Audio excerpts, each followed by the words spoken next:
বিৰতিৰ পাছত মন্ত্ৰী কেশৱ মহন্তৰ গৃহ সমষ্টিত উন্নয়নৰ ফুপুলা স্বৰূপ কলিয়াবৰত গড়কাপ্তানি বিভাগৰ পথ নিৰ্মাণত বিসংগতি নিৰ্মাণ চলি থাকোঁতেই চপৰে এৰাই গৈছে নিজ কলিয়াবৰৰ শিৱস্থান পথ ঠিকাদাৰে ধন আত্মসাৎ কৰি অতি নিম্নমানৰ পথ নিৰ্মাণ কৰাত ক্ষোভিত হৈ পৰিছে স্থানীয় লোক আৰু ইফালে এই বিসংগতিপূৰ্ণ পথটোৰ নিৰ্মাণ বন্ধ কৰি পুনৰ নিৰ্মাণ কৰিবলৈ স্থানীয় লোকে দাবী জনাইছে যদিও কোনো কামধাৰ নাই বিভাগীয় কৰ্তৃপক্ষৰ যে ৰাস্তাটো বনাইছে ক'ৰবাত মসৃণ হৈছে ক'ৰবাত ভৰিৰে মানে লগালেতো এৰাই যোৱা হৈছে গতিকে এনেধৰণৰ ৰাস্তা হ'লেতো এইটো ৰাস্তা নহয় কেইদিন যাব কাৰণ আজি কেইদিনমানৰ পিছত দেখিব যে এতিয়া এই ৰাস্তাইদি ইমানেই গাড়ী চলা হৈছে যে আৰু কেইদিনমানৰ পিছত এনেই বখলে অট'মেটিক এৰাই যাব য'ত নেকি এতিয়া ভৰিটো লগাই দিলেই এৰাই যায় কিছু ঠাইত গতিকে এনেধৰণৰ ৰাস্তা হ'লে আৰু ৰাইজৰ কি সুবিধা হ'ব ৰাজ্যৰ ভিন্ন প্ৰান্তত যাতায়াতৰ নামত দুৰ্ভোগ ভুগিবলগীয়া হৈছে ৰাইজে গহপুৰ সমষ্টিৰ বিধায়ক উৎপল বৰাৰ নিজা পঞ্চায়ত কলাবাৰী ৰাইজে যাতায়াতৰ নামত জমৰ যাতনা ভুগি আহিছে যোৱা বাৰিষাতে নৱপুৰ গাঁৱৰ পথৰ বৃহৎ অংশ বানে ছিঙি নিছিল কিন্তু আজিলৈকে ৰাইজৰ সুবিধাৰ্থে ভগ্ন পথছোৱা নিৰ্মাণ নকৰিলে উপায়ন্তৰ হৈ ৰাইজে নিজাববীয়াকৈ বাঁহৰ দলং নিৰ্মাণ কৰি অব্যাহত ৰাখিছে যাতায়াত গুৰুত্বপূৰ্ণ পথছোৱা নিৰ্মাণৰ বাবে নৱপুৰৰ ৰাইজে আহ্বান জনাইছে বিধায়কগৰাকীক আৰু এখন ৰবত আগবঢ়াইছো পলাশ ফুকনৰ এক প্ৰতিবেদন মই উপস্থিত আছো গহপুৰৰ কলাবাৰী পঞ্চায়তত আৰু বিধায়ক উৎপল বৰাৰ এটো নিজা পঞ্চায়ত কিন্তু অৱস্থা দেখাম কেনেদৰে দুৰ্ভোগ ভোগে এই পঞ্চায়তটোৰ ৰাইজে যোৱাটো বাৰিষাত এছোৱা পথ আছিল আৰু এই পথটো বানে ছিঙি নিছিল যাৰ ফলত গাঁৱৰ ৰাইজে এখন বাঁহৰ দলং দি যাতায়াত অব্যাহত ৰাখিবলগীয়া হৈছে কিন্তু গহপুৰ সমষ্টিৰ জনপ্ৰতিনিধিৰ নিজা পঞ্চায়ত কলাবাৰী পঞ্চায়ত কিন্তু কলাবাৰী পঞ্চায়তত এতিয়া এনেদৰে দুৰ্ভোগ ভোগী ৰাইজে যাতায়াত কৰিবলগীয়া হৈছে আইতা এগৰাকী পাইছোঁ আইতা কওকচোন যিহেতু বাৰিষা পথছোৱা ছিঙি নিলে এইটো পথ আছিল তাৰপাছত ৰাইজে বাঁহৰ দলং দিলে এতিয়া কেনেকুৱা ধৰণৰ সমস্যাৰ সৃষ্টি হৈছে যিহেতু গহপুৰ সমষ্টিৰ জনপ্ৰতিনিধি বিধায়ক উৎপল বৰাইটো নিজা পঞ্চায়ত হয় বহুত কষ্ট হ'ল ৰাইজৰ পাৰ হ'ব নোৱাৰে ল'ৰা ছোৱালী পাৰ হ'ব নোৱাৰে ডাঙৰ মানুহ পাৰ হ'ব নোৱাৰে এই উঠাৱনি নাপায় তাৰ কাৰণে এতিয়া মই সাঁতুৰি পাৰ হৈ দেখুৱাই দিছোঁ মই হেৰিয়াত বাতৰিত বাৰিষা কালতে হয় তাকে এতিয়ালৈকে পথছোৱা নিৰ্মাণ নকৰিলে এতিয়ালৈকে একো নিৰ্মাণ নকৰিলে চৰকাৰৰ ফালৰ পৰা এতিয়া কি সুবিধা দিয়ে দিয়ক বহুত ৰাইজৰ কষ্ট হৈছে এতিয়া গাড়ী মটৰসমূহ কেনেকৈ যায় যে বেমাৰ আজাৰ হ'লে গাড়ী মটৰ যাব নোৱাৰে অসুবিধা হৈছে বহুত তাৰ কাৰণে আপোনালোকে অকণমান বিচাৰ কৰি চাব এই চেষ্টা কৰিব এই দলংখনৰ কাৰণে বেমাৰ আজাৰ হ'লে কেনেকুৱা সমস্যাৰ সৃষ্টি বেমাৰ আজাৰ হ'লে কেনি পাৰ হ'ব নোৱাৰে ৰাইজ যাব নোৱাৰে বহুত আঁতৰ সুবিধা নাই নিশ্চয় আচলতে যথেষ্টখিনি দুৰ্ভোগ ভুগিবলগীয়া হৈছে কেমেৰা সজিকে দেখাইছে কেনেদৰে যাতায়াত অব্যাহত ৰাখিবলগীয়া হয় এই গাঁওবাসীয়ে যথেষ্টখিনি দুৰ্ভোগ ভোগে পুনৰ কৈছোঁ যে গহপুৰ সমষ্টিৰ বিধায়ক জনপ্ৰতিনিধি উৎপল বৰাৰ নিজা গৃহ পঞ্চায়তটো কিন্তু তাৰ পাছতো যে এই পথছোৱা আজিলৈকে নিৰ্মাণ কৰা নাই যাৰ ফলত এতিয়া যথেষ্টখিনি অসুবিধাৰ সন্মুখীন হৈছে গাঁওবাসী সেই গাঁওবাসীয়ে অনুৰোধ কৰিছে বিধায়ক উৎপল বৰাক যিহেতু নিজা পঞ্চায়ত পুনৰ কৈছোঁ যে অতি সোনকালে এই পথছোৱা মেৰামতি কৰি ৰাইজক যাতায়াতৰ বাবে সুবিধা কৰি তোলে কৰোনাৰ অতিমাৰীৰ বাবে নাগৰিকত্ব সংশোধনী বিধি প্ৰস্তুত কৰিব পৰা নাই কৰোনাৰ ভেকচিন প্ৰদান আৰম্ভ হোৱাৰ পিছত এই কাম কৰা হ'ব কৰোনাৰ সংক্ৰমণৰ চেইন ভঙাৰ পিছত কেন্দ্ৰীয় চৰকাৰ এই দিশত আগবাঢ়িব পশ্চিমবংগৰ বীৰভূমত এই মন্তব্য কেন্দ্ৰীয় গৃহমন্ত্ৰী অমিত শ্বাহৰ অমিত শ্বাহে সংবাদমেলত কয় যে কা আৰু এনআৰচি ভেকচিন দিয়াৰ পিছত বলৱৎ কৰা হ'ব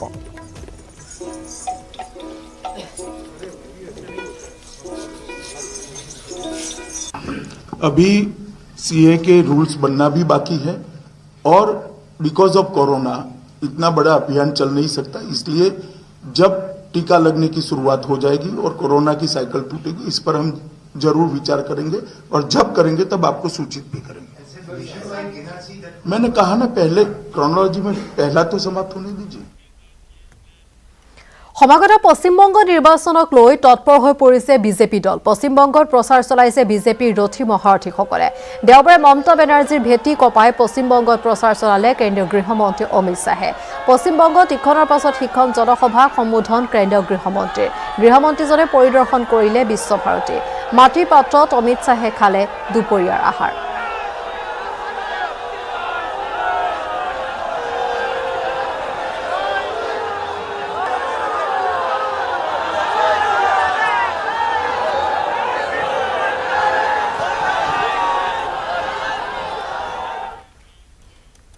নাগৰিকত্ব সংশোধনী আইনৰ বিৰুদ্ধে পুনৰ সৰব জুবিন গাৰ্গ নৰ্থ ইষ্ট ফেষ্টিভেলত গীত পৰিৱেশনৰ মাজে মাজে জুবিনে ক'লে পুনৰ কা বিৰোধৰ কথা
Virtual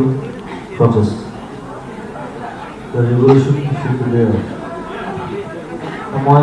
এনেকুৱা মানুহ যিবিলাক আৰম্ভ কৰোঁ কৃষ্ণকালকে যাওঁ বহুত মানে পাতি মাৰিলে কিবা হ'ল মোৰ বেমাৰ হ'ল মই হস্পিটেলত সোমালোঁ মই আধাখিনি বস্তু পাহৰি গ'লোঁ জীৱনৰ I had a neuro attack. It's called neuro attack. So মই আধাখিনি বস্তু মনত নাই আজিকালি আকৌ মনত লগ পালে আকৌ সুধিবলগীয়া হয় তোমাৰ নামটো কি আছিলে because I forgot. কিন্তু কা পাৰা নাই মানুহ কৰে কৰে কা নাপাৰা হয় so কাৰ কথা পাতি পাতি ইয়াত তোমাৰ বিজেপি থাকিব কংগ্ৰেছ থাকিব পাৰে আৰু জনতা পাতি নকৰিব ৰাজ্যত পুনৰ কৰোনাত আক্ৰান্ত হৈ মৃত্যু হৈছে 5 জনৰ কৰোনাত মৃত্যু গোলাঘাটৰ ঘনকান্ত দত্ত 64 বছৰ মৃত্যু হৈছে কাছাৰৰ 82 বছৰীয়া অনাদি কুমাৰ ৰয় মৃত্যু ঘটিছে কাছাৰৰ 74 বছৰীয়া উষা দত্তৰ শোণিতপুৰৰ 74 বছৰীয়া হৰদিন্দু ৰয় চৌধুৰীৰ মৃত্যু ঘটিছে আৰু নগাঁৱৰ 62 বছৰীয়া মহম্মদ আলী মৃত্যুমুখত পৰিছে কৰোনাত মৃত্যু হোৱা লোকৰ সংখ্যা 1017 লৈ বৃদ্ধি বিগত 24 ঘণ্টাত কৰোনাত নতুনকৈ আক্ৰান্ত হৈছে 63 জন ইয়াৰ ভিতৰত কামৰূপ মেট্ৰৰ 24 গৰাকী কৰোনাত আক্ৰান্ত হৈছে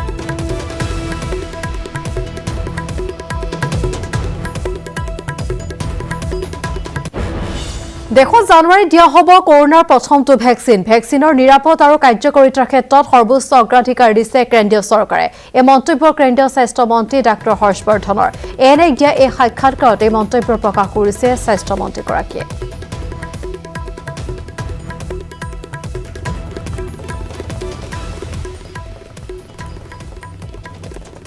ব্ৰিটেইনত ক্ৰমাৎ বৃদ্ধি পাবলৈ ধৰিছে কৰোনা সংক্ৰমণৰ সংখ্যা দেশখনৰ কোভিড ভেকচিনৰ পৰীক্ষণ চলি থকাৰ সময়তে নতুনকৈ কৰোনাৰ সংক্ৰমণে আক্ৰান্ত কৰিছে ব্ৰিটেইনৰ বহু কেইজন নাগৰিকক এতিয়ালৈকে ব্ৰিটেইনত এদিনতে ৩৫,৯২৮ জন লোক নতুনকৈ আক্ৰান্ত হৈছে এই কৰোনা সংক্ৰমণৰ বাবে France Germany Netherland Belgium Austria আৰু ইটালীয়ে ব্ৰিটেইনলৈ অহা যোৱা কৰা সকলো বিমানৰ যাত্ৰা অহা বৰ্ষৰ 1 জানুৱাৰীলৈ বাতিল কৰিছে দেশখনৰ প্ৰধানমন্ত্ৰী বৰিছ জনছনে লণ্ডন আৰু দক্ষিণ পূব ইংলেণ্ডৰ কেইবাঠাইতো লকডাউনৰ ঘোষণা কৰিছে এটা ব্ৰিটেইনৰ বহু কেইখন ঠাইত নতুনকৈ কৰোনাৰ সংক্ৰমণ বৃদ্ধি পোৱাৰ বাবে এবাৰ খ্ৰীষ্টমাছো বাতিল কৰিছে প্ৰশাসনে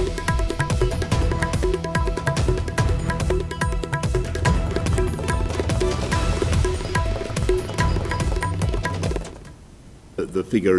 that I've been given today is 350,000 have so far had their first dose, and we'll make sure that we keep people regularly updated on the rollout of the vaccine. But at this point in time, at this really critical and dangerous time, pre-vaccine but high transmission, I would repeat it: keep it small, keep it short, keep it local, and remember the vulnerable. And short should mean as short as you can manage with a reasonable social interaction. বিৰতিৰ পাছত ৰাজ্যত অব্যাহত আছে হাতী মানুহৰ সংঘাত হোজাই পুপুদালি গাঁৱত পুৱা বনৰীয়া হাতীয়ে চলাইছে তাণ্ডৱ লামডিং সংৰক্ষিত বনাঞ্চলৰ গাতে লাগি থকা গাঁওখনত প্ৰৱেশ কৰা দুটা বনৰীয়া হাতীয়ে গাঁওখনত ভাঙি লণ্ডভণ্ড কৰে 9টাকৈ বাসগৃহ আৰু ইফালে এই ঘটনাত সৌভাগ্যক্ৰমে হতাহত হোৱা নাই কোনো লোক পৰৱৰ্তী সময়ত ৰাইজৰ তৎপৰতাত হাতী দুটাক বনাঞ্চললৈ খেদি পঠিয়াবলৈ সক্ষম হয়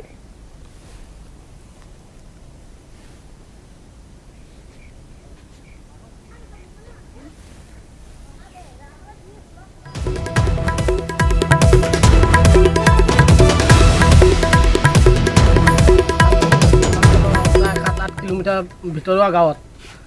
9 নং পুবুদালি 9 নং ৱাৰ্ড আৰু 7 নং ৱাৰ্ড আৰু 8 নম্বৰ ৱাৰ্ড তিনিটা ৱাৰ্ডত 9টা ঘৰ টোটেল ভাগিলে হাতী দুটা হাতী আহিছিল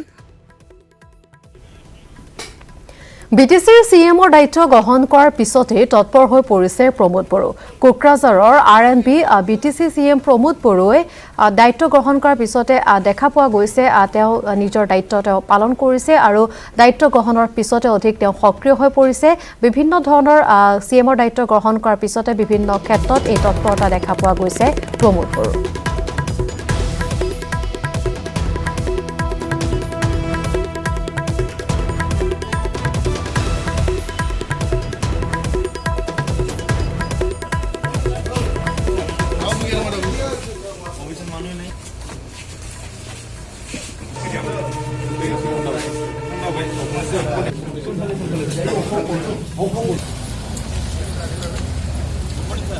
इधर में भी होता है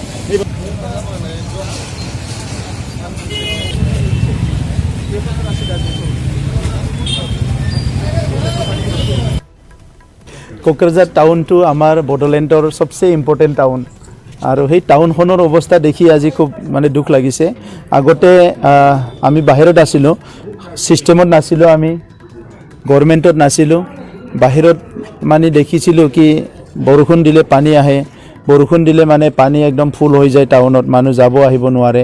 আৰু এই কাৰণে আজি আমি আমাৰ ইএম ৰঞ্জিত বসুমতাৰী ডাঙৰীয়া আৰু আমাৰ ইএম উকিল মুছাহাৰী একেলগে আমি অলপ মানে চালোঁ কি খুব মানে ভাল নহয় অৱস্থাটো আগৰ চৰকাৰে মিউনিচিপালিটি যিটো আৰু ইয়াত বোৰ্ড আছে এইটো কমপ্লিটলি নেগলেক্ট কৰি আহিছে মিউনিচিপালিটি অফিসখন আছে কিন্তু ইয়াত মানে একোই নাই আৰু ইফালে কাম কৰিবলৈ তেখেতসকলক এম্পাৱাৰ্ড কৰা নাই গতিকে আজি এজন জেইয়ে এই গোটেই অফিসটো চাই আছে এইটো অতি দুৰ্ভাগ্যজনক কথা তো এই কাৰণে আজি বহুত কৰিব লগা কাম আছে আমাৰ কোকৰাঝাৰ সিটিটো অলৰেডি আমি সিটি অফ পিস বুলি আমি ডিক্লেয়াৰ কৰিছো আৰু সিটি অফ পিস বুলি ডিক্লেয়াৰ কৰাৰ লগে লগে ইয়াত শান্তিটো আহিবই লাগিব আৰু at the same time neat and clean হ'ব লাগিব চৰকাৰ মুখলৈ বাট নাচাই দলং নিৰ্মাণৰ বাবে আগবাঢ়ি আহিল এজন সুৰহিত লোক জাগিৰোডৰ চাকুমাকু আৰু 2 নম্বৰ বঙালবৰী গাঁৱৰ মাজৰ নিজৰ গাঁঠিৰ ধনেৰে বাঁহৰ দলং নিৰ্মাণ কৰিলে দুলাল হুছেইনে প্ৰায় 300 ফুট দৈৰ্ঘ্যৰ এই দলংখন নিৰ্মাণৰ বাবে দুলাল হুছেইনে নিজাববীয়াকৈ খৰচ কৰিছে প্ৰায় 1.5 লাখ টকা জাগিৰোডৰ অতি পিছপৰা গাঁও দুখনৰ জনসাধাৰণে বিগত কেইবা বছৰ ধৰি যাতায়াতৰ ক্ষেত্ৰত ভুগি আহিছে জমৰ যাতনা বাঁহৰ সাকুৰে যাতায়াত কৰি আহিছে ছাত্ৰ ছাত্ৰী ৰোগী স্থানীয় লোক ৰাইজৰ দুৰ্দশা দেখি বাঁহৰ দলংখন নিৰ্মাণৰ বাবে আগবাঢ়ি আহিছে দুলাল হুছেইন আৰু সন্দৰ্ভত আগবঢ়াইছো অজয় পলৰ এক প্ৰতিবেদন হয় জাগিৰোডৰ দুখনকৈ পিছপৰা গাঁও চাকুমাকু আৰু 2 নং বঙালবৰী আৰু এই দুয়োখন গাঁৱৰ ৰাইজে যাতায়াতৰ ক্ষেত্ৰত বিগত সময়ছোৱাত জমৰ যাতনা ভুগি আহিছে আৰু সেই ৰাইজৰ অসুবিধাৰ প্ৰতি লক্ষ্য ৰাখি এগৰাকী স্থানীয় সুবিধাবান লোক ওলাই আহিছে দুলাল হুছেইন আৰু দুলাল হুছেইনে নিজা প্ৰচেষ্টাৰে ৰাইজৰ যাতায়াতৰ সুবিধাৰ বাবে এখন বাঁহৰ দলং নিৰ্মাণ কৰিছে আমি পোনে পোনে তেখেতৰ পৰা কিছু কথা জানিব বিচাৰিম কেনে ধৰণৰ অসুবিধা ৰাইজৰ যাতায়াতৰ ক্ষেত্ৰত আৰু আপুনি কি চিন্তা কৰি এই যি দলং নিৰ্মাণৰ কাৰণে আগবাঢ়ি আহিছে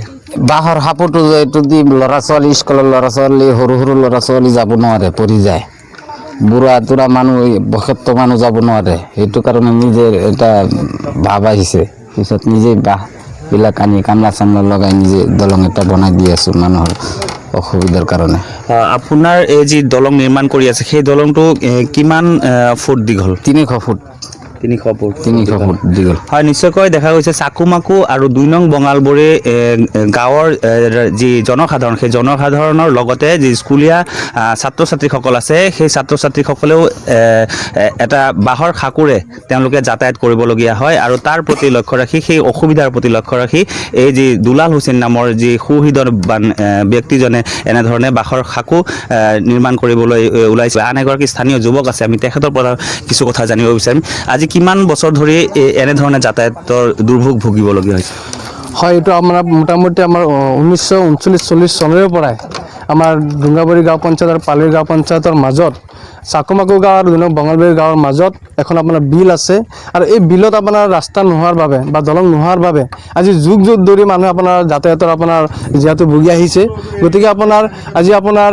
বঙালবাৰী ৰাইজৰ মানুহখিনি আহিব লগা হ'লে জাগিৰোডলৈ যাবলগীয়া হ'লে মেইন আমাৰ ডুংগাবাৰী গাইপট্টিৰে যাব লাগে আৰু আপোনাৰ চাকুমাকুৰ মানুহখিনি যদি আপোনাৰ বঙালবাৰী যাবলগীয়া হয় যাব নোৱাৰে, বৃহৎ প্ৰায় 10 কিলোমিটাৰ 12 কিলোমিটাৰ জাগা ঘূৰি আহিব লাগে। হয় নিশ্চয়কৈ দুখনকৈ গাঁৱৰ যি জনসাধাৰণ সেই লোকসকলৰ জনসাধাৰণৰ যাতায়াতৰ সুবিধাৰ প্ৰতি লক্ষ্য ৰাখি এনেধৰণে নিজা প্ৰচেষ্টাৰে প্ৰায় 300 মিটাৰ দৈৰ্ঘ্যৰ এখন বাঁহৰ দলং নিৰ্মাণ কৰিছে প্ৰায় লক্ষাধিক টকা ব্যয়েৰে নিজা প্ৰচেষ্টাৰে আৰু সেই প্ৰচেষ্টাক এতিয়া শলাগ লৈছে।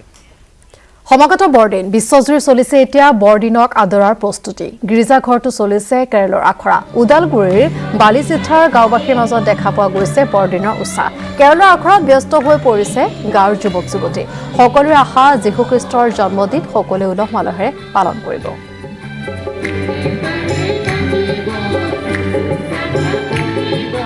জনাথৰ এক প্ৰতিবেদন।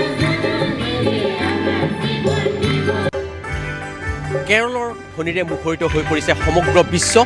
বৰদিনলৈ মাজত মাথো কেইটামান দিন বাকী। মই উপস্থিত আছোঁ ওদালগুৰি জিলাৰ নিজ বালিচিথাত। এইদৰে আচলতে এই স্থানীয় শিল্পীসকলে এইদৰে কেৰলৰ ৰিহাৰ্চল কৰা পৰিলক্ষিত হৈছে। মোৰ কেমেৰাৰ সহযোগীয়ে সমগ্ৰ দৃশ্য দেখুৱাই আছে। সকলো যে আকাশ বতাহ কেৰলৰ ধ্বনিৰে মুখৰিত হৈ পৰিছে আৰু সকলোৱে আচলতে এইদৰে এক আনন্দমুখৰ পৰিৱেশেৰে আচলতে যি খ্ৰীষ্টমাছক আদৰিবলৈ বৰদিনক আদৰিবলৈ তেওঁলোকে সমগ্ৰ প্ৰস্তুতি চলোৱা দেখা গৈছে।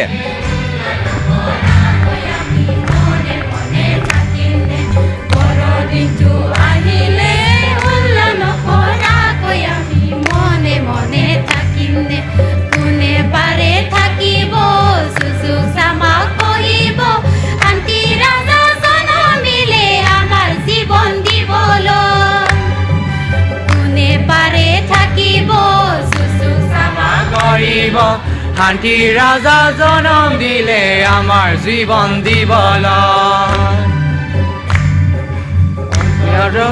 আছিলো বিচুৰ বাচিলো 18 চন আছিলো যিচুৰ দয়া বাচিলো আমাৰ কোনো উপায় নাছিলে ঈশ্বৰে দয়াৰে পাইছিলে বন্ধু ঈশ্বৰে দয়াৰে পঠাই দিলে বৰদিনটো আহিলে উল্লাহ নকৰাকৈ আমি মনে মনে থাকিম। বৰদিনটো আহিলে উল্লাহ নকৰাকৈ আমি মনে মনে থাকিম। পাৰে থাকিব যিচু ক্ষমা কৰিব শান্তিৰে মিলে আমাৰ জীৱন দিবলৈ কোনে বাৰে থাকিব যিচুক ক্ষমা কৰিব শান্তিৰ ৰাজা জনম দিলে আমাৰ জীৱন দিবলৈ। কেনেকুৱা প্ৰস্তুতি বৰদিন? বৰ হেপ্পী ফিলিং কৰিছোঁ আমি যিটো খ্ৰীষ্টমাছ আহি আছে মানে এতিয়া ইয়াৰ কাৰণে আমি কেৰল কৰি আছোঁ। ঘৰত আলহী আহিব নাই খ্ৰীষ্টমাছত? আলহী আহিব, আমি নিশ্চয় আলহী মাতিম আৰু এই প্ৰগ্ৰামত আমি ইহঁতক ইয়াৰে যি গীৰ্জাৰ মণ্ডলী আছে তেওঁৰ পৰা মই জানো কি ক'ব, কেনেকুৱা প্ৰস্তুতি প্ৰিপাৰেশ্যন কেনেকুৱা? আমি সকলোৱে এতিয়া 3 দিনৰ পিছতে আমাৰ বৰদিনটা আহি